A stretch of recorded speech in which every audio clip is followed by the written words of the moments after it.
Arel is a young boy who lives in a fantasy world where everyone receives a blessing in the form of a class given to them by their goddess.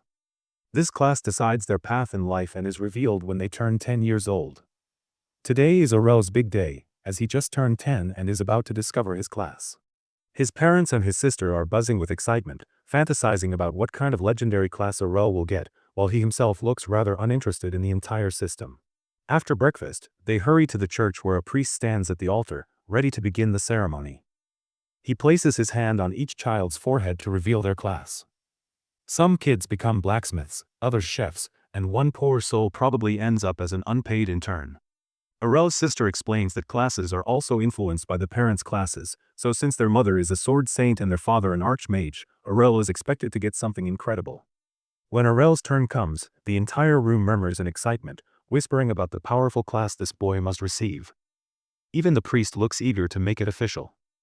But when he presses his hand on Arel's forehead, nothing happens.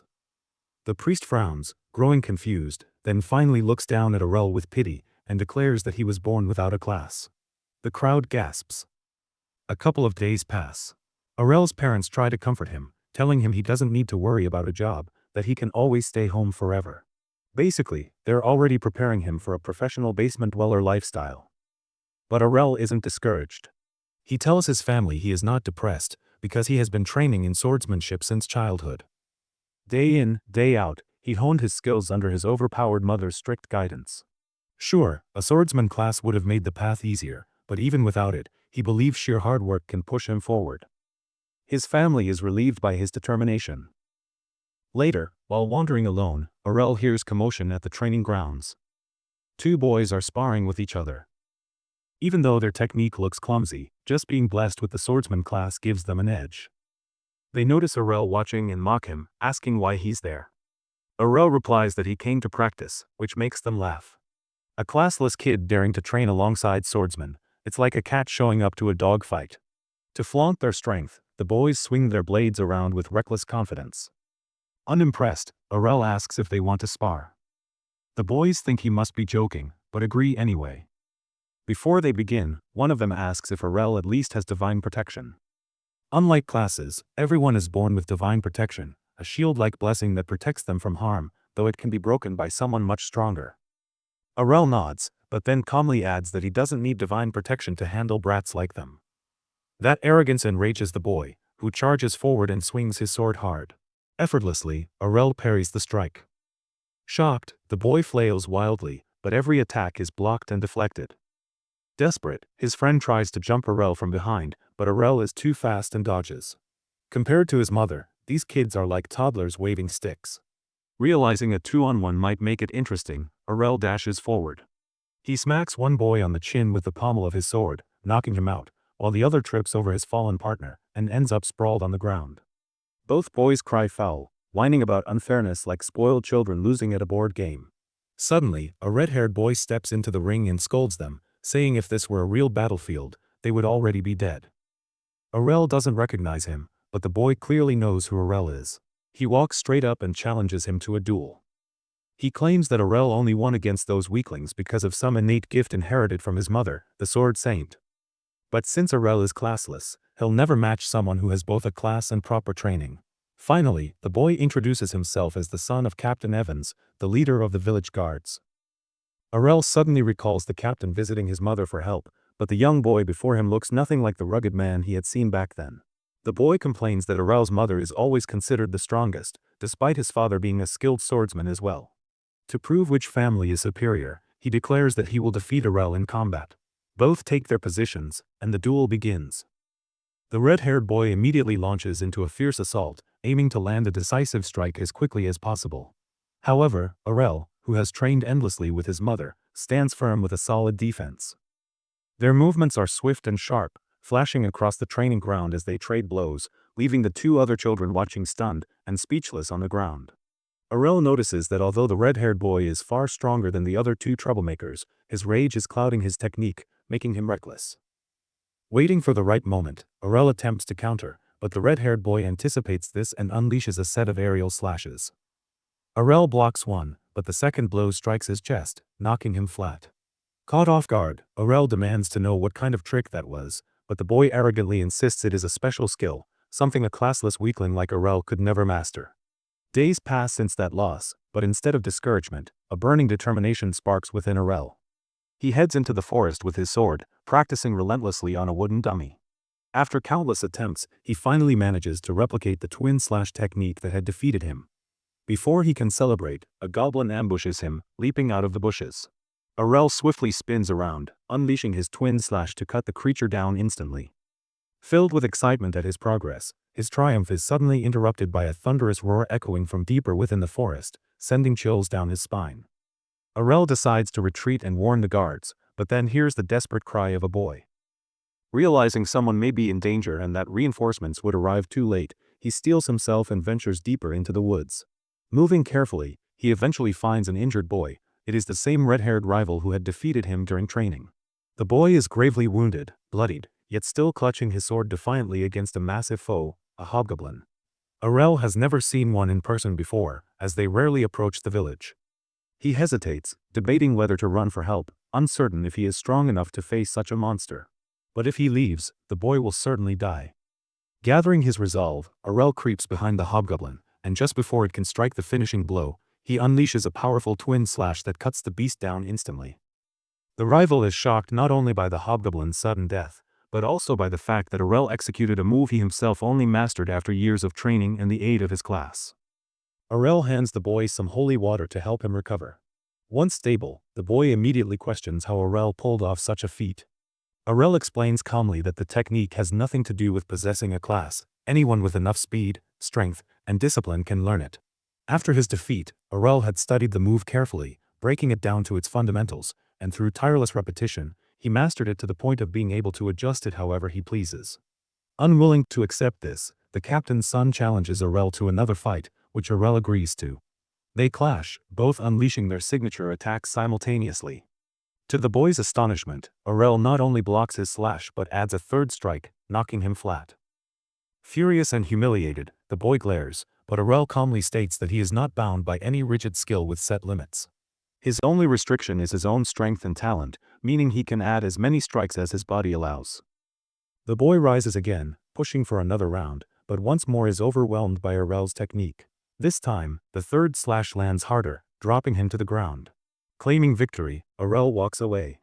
5 years later, Aurel has grown stronger and finally sets out on a journey to Brea, the kingdom famed for its unmatched swordsmanship. Both his mother and Captain Evans trained there, and Aurel now seeks to surpass even them, aiming to become the greatest swordsman of all. On his path, he is joined by a few fellow travelers, 2 of whom are swordsmen of remarkable skill and prestige. The man carries the barbarian class, while the woman is recognized for her dual-wielding style. Both of them have set their sights on Breccia to sharpen their abilities, yet they never see eye to eye and constantly bicker. The cart driver tries to calm them, reminding them that everyone is headed to the same destination. But the man, dripping with arrogance and misogyny, sneers that the woman belongs in the kitchen rather than on the battlefield. Before their quarrel escalates further, the driver suddenly yells for them to ready their weapons as trouble approaches. Aurel lifts his gaze and calmly observes a swarm of orcs, led by a massive commander, blocking the road with no intention of letting them pass alive. The children in the cart panic and beg the barbarian for help. But true to his cowardly nature, he flatly refuses to risk his life for others. Without hesitation, he leaps from the cart and bolts away. The woman follows suit, coldly declaring that in this world, everyone must fend for themselves. The driver, now anxious, wonders if he can outrun the orcs with his cart and passengers. Yet before he can decide, Aurel silently steps down from the cart and walks straight toward the enemy. Alarmed, the driver shouts at him to retreat while he still can, but Aurel pays him no mind. In a flash, he dashes at the first orc and drives his blade into its chest. The driver stares in disbelief at Aurel's speed and precision as the boy flickers in and out of sight, cutting down orcs one after another. However, before long, Aurel finds himself encircled on all sides, preventing him from relying on his dash technique. To the driver's astonishment, Aurel then executes the legendary maneuver known as the blade dance. Spinning with relentless speed, he cuts through every foe in his path, leaving orc corpses scattered across the field. The driver is dumbfounded, for blade dance is traditionally exclusive to swordswomen of the Sword Princess class. Yet here was Aurel, defying expectations and wielding it with ease. Aurel, unconcerned with such traditions, presses forward toward the towering orc leader. He dodges its massive swing, leaps onto its shoulders, and plunges his sword deep into its skull, ending the beast instantly. Returning to the stunned driver, he simply instructs him to continue their journey to Brea. One of the children timidly asks what class Arel belongs to. With calm honesty, he replies that he has no class at all, stunning everyone present. He recalls how, 5 years earlier, when he demonstrated his twin blade technique to his mother, she thought she was hallucinating. But when Arel explained that he was training to replicate any skill he observed, her heart overflowed with pride. She even vowed to teach him every technique used by the sword princesses. Back in the present, Arel drifts off in thought until the driver awakens him with the announcement that they have arrived at Bresta, the land of swords.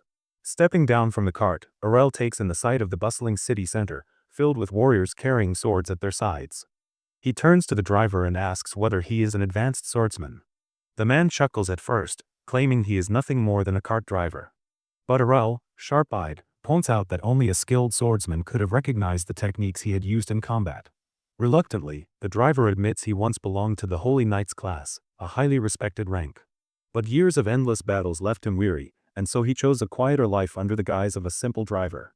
Seeing Arel's eagerness, he warns the boy that without joining a guild, he will not be allowed to fight in tournaments, which are the main way swordsmen prove themselves and earn coin in the city. Arel responds that he has no interest in wealth, his only goal is to challenge the strongest swordsman Brea has to offer.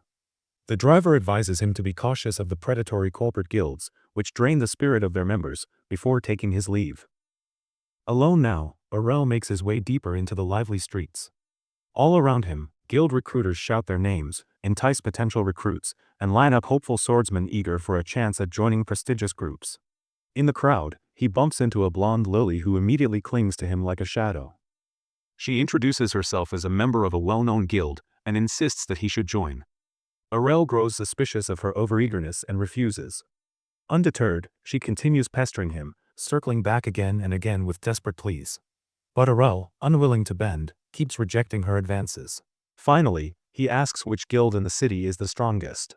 With visible reluctance, she admits that Shadowblade currently reigns at the top, boasting 8 A-class swordsmen among its ranks. He asks the blonde girl for directions and immediately sets off toward the Shadowblade guild.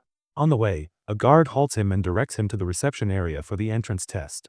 Inside, Arel is greeted by the sight of a massive line of hopeful swordsmen, all eager to try their luck at joining the renowned guild. The sight excites him as well, and he begins to imagine the kind of powerful warriors he might face in the trial. When his turn finally arrives, he steps forward to register. But instead of welcoming him, the receptionist bursts out laughing, mocking him for being a classless nobody. He coldly explains that only those who possess an advanced swordsman class are permitted to take part in the guild trials. Arel insists that he is confident he can pass the test regardless. Yet the receptionist refuses to register him. Disheartened, Arel turns to leave. Just then, 3 ranked swordsmen stride into the hall, immediately swarmed by admirers and treated like celebrities. Arel pays little attention to the spectacle and instead sets his sights on other guilds. One after another, though, each guild slams the door in his face, rejecting him solely because he has no class. Exhausted and frustrated, he wanders back into the city. There, he pulls out the letter his mother had entrusted to him, reminding him to seek out her old guild if he ever found himself in trouble. He wonders if she had foreseen this exact struggle, but he feels grateful nonetheless. Before he can even read the contents of the letter, the blonde girl reappears, latching onto him once again. She pleads with him to join her guild, insisting he should consider it an act of charity. She gestures toward a beautiful guild house and claims it belongs to her organization. Arel is taken aback for a moment, but she quickly clarifies. Her guild, Dragon Fang, was once the most prestigious in the entire country. However, in recent times, it has fallen into decline and is now regarded as one of the weakest. Determined, she explains that she wants to restore it to its former glory. The name Dragon Fang sparks a memory in Arel's mind. He recalls his mother once speaking about her guild leader, a dual-wielding swordsman who named the guild after his signature technique. Arel quickly checks the letter, and sure enough, Dragon Fang is the very guild his mother had mentioned. Excited by the coincidence, he agrees to follow the blonde girl inside, which makes her beam with happiness. Yet, as soon as they enter, Arel is met with a rather depressing sight. On the couch lies an old drunkard with only one arm, slurring his words as he tells Arel to leave, declaring that the guild is already doomed. The blonde explains that the man is her father, once hailed as the second strongest swordsman in the city, but ever since losing his arm, he has been broken and never returned to his former self. Surprising her, Orel calmly states that he still wants to join the guild. Overjoyed, she rushes to draft a contract, which Orel fills out and hands back. Upon reading it, however, she frowns and questions why he left the class column blank. Orel responds that it is because he does not possess a class at all. The blonde, Lilia, immediately snaps, pulling out her sword in anger. She accuses him of deceiving her, thinking all along that he was some advanced class swordsman playing hard to get. Before the confrontation escalates further, the guild door swings open. In walks a striking red-haired woman named Reiner. The blonde instantly runs to her, tears welling in her eyes, and complains that a classless fool tricked her into signing him up. Reiner's gaze sharpens as she looks at Orel. With a calm but serious tone, she remarks that she never imagined she would see him again. Confused, Orel asks how she knows him. To his surprise, Reiner explains that they grew up in the same village and even trained together. Orel still cannot place her at first, but then it hits him. The red-haired boy he had clashed with countless times in his youth had not been a boy at all, but this very girl standing before him. The blonde, already aware of the tale, asks Reiner if Orel is truly the legendary classless fighter who once defeated her, a story many dismissed as mere myth. Reiner, however, still burns from the sting of that old loss. Without hesitation, she challenges Orel to a duel on the spot. The fight begins and Reiner quickly launches her twin-slash technique, which Orel feels confident he can block. Yet to his shock, Reiner strikes tear straight through his defense and land a heavy blow on his chest. He feels confused for a moment, but Reiner explains that she holds the power swordsman class. Because of that, she can wield a sword 5 times heavier than a normal blade, giving her 5 times the strength in every strike she delivers. Orel is impressed by her ability to keep such speed despite handling such a heavy weapon. Still, he knows that her speed is nowhere near his own agility. When she charges at him again, Orel creates an afterimage that tricks Reiner completely, and he reappears behind her, striking her in the back. She is left stunned and tries to attack again, only for the same thing to happen. Reiner can't believe that Orel is using a skill usually reserved for the most advanced swordsmen. Orel, however, notices that her durability is far too high to defeat her with regular strikes. Reiner, aware of this too, attempts to end things with her crushing blows. But before she can, Orel executes his mother's signature counter, sending Reiner to her knees, and bringing the match to an abrupt end. With the duel over, Lilia's attitude shifts entirely. She warmly accepts Orel into the guild once again but informs him that their guild is drowning in debt. To recover, they must enter tournaments where they will fight as a 3-person squad against other guilds that will field full 5-member teams. Rather than being discouraged, Orel grows excited at the idea. Facing strong opponents will only sharpen his skills further, and he eagerly looks forward to the battles to come. The next morning, Orel wakes up in his own room, lying on a new bed that now belongs to him. It takes him a little while to recall everything that has happened since he arrived here.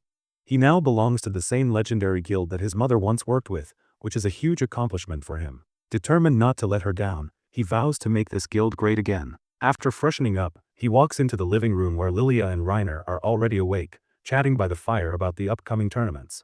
Lilia immediately pulls Orel into the conversation, excitedly announcing that the tournament is going to start next week. Since they now have 3 members instead of 2, they're officially eligible to take part as well. She explains that it's going to be super hard since the tournament will follow an elimination style with one-on-one matches, and every other guild will probably have 5 members. That means they'll be at a huge disadvantage, so each of them will need to defeat more than one opponent if they want to survive even the first round. Still, Lilia remains optimistic, claiming that it should be fine since their guild already has 2 B-rank swordsmen. Unless they end up facing an A-ranked swordsman, they should be evenly matched in most fights. Orel, still new to the ranking system, asks what exactly these ranks mean. Lilia explains that there are 5 ranks in total, with A being the highest rank achievable. Out of all the swordsmen in Brescia, only 20 have been deemed worthy of the A rank, while D rank represents a complete beginner who only knows how to hold a sword. Proudly, she declares that both she and Reiner are B rank swordsmen. Since Orel managed to defeat Reiner in a straight duel, that means he is also a B rank swordsman like them. With 3 B rank fighters on their team, they should have a fair chance of surviving the early rounds at least. With that, Lilia heads into the kitchen, leaving Orel lost in thought. Before Reiner leaves, however, Orel stops her and asks about her abilities as a power swordsman. Still annoyed from her loss yesterday, she replies that one of her skills allows her to harden her outer mana shield to protect herself from most low-powered attacks. Orel ponders this for a moment, wondering how he could learn such a valuable technique, when suddenly an idea strikes him. He tells Reiner to hit him with her sword, still sheathed. Reiner looks at him in confusion and says she's not interested, but Orel grabs her hand, pleading for her to do it. Reiner seems to get the wrong idea, thinking he's into something kinky, though she's not entirely against it. She suggests they should maybe start with something more normal. Arel quickly clears up the misunderstanding, explaining that he wants her to hit him so he can figure out how to use the skill to harden his mana shield. He believes it would be the most effective defense when fighting multiple attackers, where getting hit is unavoidable. Reiner is shocked and asks if he's gone insane, since skills are granted only through the divine grace of the goddess and can't simply be learned. But Arel, now an atheist, tells her to stop talking nonsense since he already learned skills like twin blade slice and instant transmission through effort alone. Reiner falls silent, finally agreeing to try it once. They head to the training grounds, where she hands him her sword, warning that it's 5 times heavier than a normal blade. Without the brute strength skill, she says, he'll never be able to swing it. But once again, Arel surprises her. He grabs the sword, unsheaths it, and swings it with remarkable grace and ease. Reiner stands speechless, demanding to know how he can do all this while being classless and skillless. Arel calmly replies that everything he's achieved comes from dedication and daily training. He vows to match their natural talent through sheer hard work and determination alone. This changes Reiner's heart, and she apologizes for her earlier comments before taking back her sword and agreeing to the training, but not without warning him that she won't be holding back. Arel agrees and tries to flirt, but that moment has already passed, and Reiner smacks him right across the face with her sheathed sword. A little while later, Lilia comes running down to the training grounds, completely breathless and stressed. She urgently tells Arel and Reiner that she just found out which guild they're up against, and it's not good news. She explains that their opponents are none other than the members of the top-ranked guild, Black Blade, which has multiple A-ranked swordsmen led by their infamous leader, George, known to be as vicious as a viper. Even so, Lilia has no intention of backing down. With fiery determination, she declares that they'll do their best to defeat their opponents no matter how strong they are. She then glances down at Arel, who's lying flat on the ground after being battered during Reiner's intense training session. Lilia asks if he's dead, but Reiner calmly replies that they're just doing some special training. Lilia frowns, thinking Reiner is simply taking out her stress on the poor newbie. Arel finally gets up, groaning that he's starving after being beaten up so much and demands something to eat. A week passes by in training, and before they know it, the day of the competition arrives. People from all over the country gather at the Grand Coliseum, buzzing with excitement and speculation about the matches. Arel is completely awestruck by how massive the venue is. While walking through the crowd, Lilia overhears people mocking the Dragon Fangs Guild, saying they've already crashed and burned, which immediately ignites her temper. Reiner has to step in and hold her back before she causes a scene. Arel also notices that people are betting money on which teams will win. Lilia tells him that currently, the odds for their match are 20-1. Arel remarks that it sounds pretty impressive, but Lilia yells at him to shut up, because it means no one in the entire city believes they can win against Black Blade. Still, she says, this could turn into a blessing in disguise. If they somehow manage to win, they could walk away with a fortune from a single match. Reiner tries to calm her down, but Lilia is too far gone, her eyes burning with fiery determination. She declares that they have to win this match no matter what, because if they lose, their guild will cease to exist. Then she drops a bombshell. She's taken out a loan using their guild house as collateral. If they win, they'll become rich and restore their guild's former glory. No one will ever call them a fallen guild again. Reiner nervously asks what happens if they lose, and Lilia replies that it doesn't even matter, because losing would mean they've already lost everything anyway. Suddenly, a voice calls out to her. It's none other than George, the leader of the Black Blade Guild. He arrogantly mocks Lilia, explaining that he pulled a few strings to ensure that their guilds would face each other in the very first round. He says it'll be an easy victory for them, and once it's over, they'll completely erase the last remnants of what used to be a great guild. Still smirking, George tells her not to worry. If she somehow manages to win, that would make her the leader of the best guild in existence. But that would only happen if she can defeat their A-ranked swordsmen. With a classless loser on her team, however, that doesn't look likely. Laughing at his own joke, George bids them good luck and walks away. Soon after, the teams enter the arena. Arel notices that George himself isn't participating in the fight and wonders if that might increase their chances of winning. Reiner quickly shatters that hope, telling him that every member of Black Blade is A-ranked, so it doesn't really matter. She adds that their current lineup seems more aggressive than usual, which makes the situation even worse. Finally, the moment of battle arrives. The announcer introduces the contestants from the Black Blade side first. A green-haired boy with a fencer class steps forward and arrogantly declares that he'll defeat the entire opposing team by himself. The commentator is surprised when he sees that the Dragon Fang's first fighter is Arel, the classless swordsman. The fencer seems unimpressed. To him, defeating a classless nobody won't even count as a warm-up, but he decides to get it over with quickly so he can move on to fight the girls. The match begins, and within seconds, the fencer dashes forward with incredible speed, stabbing Aurel straight through the chest. The crowd gasps in shock. Lilia panics, but Reiner tells her to look closely. It turns out that the one who got stabbed was just Aurel's shadow. The fencer blinks in confusion, then immediately spins around and lunges again, only to hit another afterimage. He realizes this fight isn't going to be as quick as he thought, as multiple copies of Aurel begin surrounding him. Still, the fencer grins, confident that with his speed, he can stab every single one of them. The afterimages all strike at once, and the fencer slashes through them, but before he realizes it, the real Aurel appears behind him and stabs him cleanly. Aurel had managed to produce 3 afterimages, something that's supposed to be extremely difficult even for high-ranked swordsmen. The fencer collapses to the ground, and just like that, the match is over. Aurel casually mentions that his mother used to spar with him while producing 5 afterimages at once, and that was her going easy on him. The commentator is left speechless as the entire arena erupts into wild cheers for the classless challenger. Aurel realizes that although he used the same technique as the fencer boy, his own execution was much sharper and smoother. Still, he knows he'll have to refine it even further if he wants to improve. His next opponent is a dual-wielding swordsman who launches into a relentless barrage of attacks. Aurel blocks every strike with precision before countering with his twin-slash technique, knocking the man out in an instant. With 2 opponents defeated, his third challenger steps forward, a reverse-grip dagger wielder who combines martial arts techniques with his swordsmanship.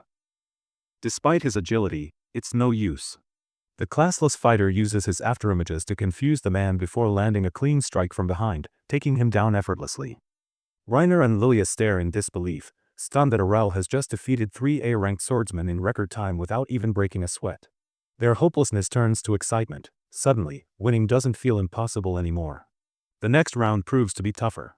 Aurel faces a shield swordsman, a class known for their strong defense and resilience. Unable to land any critical blows, Aurel is forced to move constantly, circling around and chipping away at the man's defenses little by little. His opponent yells that there's no way someone like him could be classless, but Aurel calmly replies that everything he's achieved comes from pure hard work, nothing else.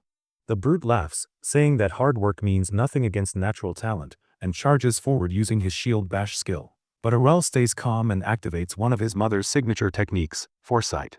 Predicting his enemy's movements, he sidesteps, kicks the shield downward, and follows up by using a martial arts move he learned from his previous opponent, driving a powerful kick into the man's stomach. As the brute stumbles, Aurel picks up his fallen shield and advances. Furious, the man tries to attack again, but Aurel parries cleanly and counters with the same shield bash technique, smashing through his defenses and ending the match. The audience erupts, shouting accusations that he's lying about being classless. The organizers quickly verify his credentials by placing his class ID against a magic crystal orb, broadcasting the results live for everyone to see. The crystal confirms that Aurel is indeed classless, silencing the entire arena. With that settled, the announcer introduces the next challenger, a swordsman named Masamune, descended from the Eastern samurai lineage, and wielding a curved blade known as a katana. The moment Masamune steps onto the field, Aurel senses the danger. He instantly knows this fight won't be like the others.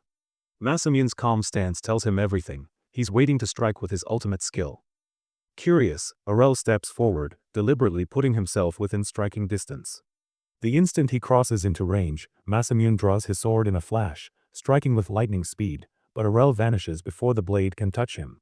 In the blink of an eye, he reappears behind Masamune. The samurai is stunned, but Aurel tells him that he truly is the fastest swordsman he's ever met in the city. Unfortunately for him, Aurel's mother was even faster, so he's used to it. With that, Aurel unleashes the Sword Princess's ultimate technique, delivering a flurry of lightning-fast stabs that completely overwhelms Masamune and brings him down. The arena falls into stunned silence. The so-called weakest member of the weakest guild has just single-handedly defeated 5 A-ranked swordsmen from the strongest guild in the country. Aurel walks off calmly toward Reiner and Lilia, feeling satisfied that they've now earned enough money to keep their guild afloat. The story will be continued in future videos. Thanks for watching. See you in the next one.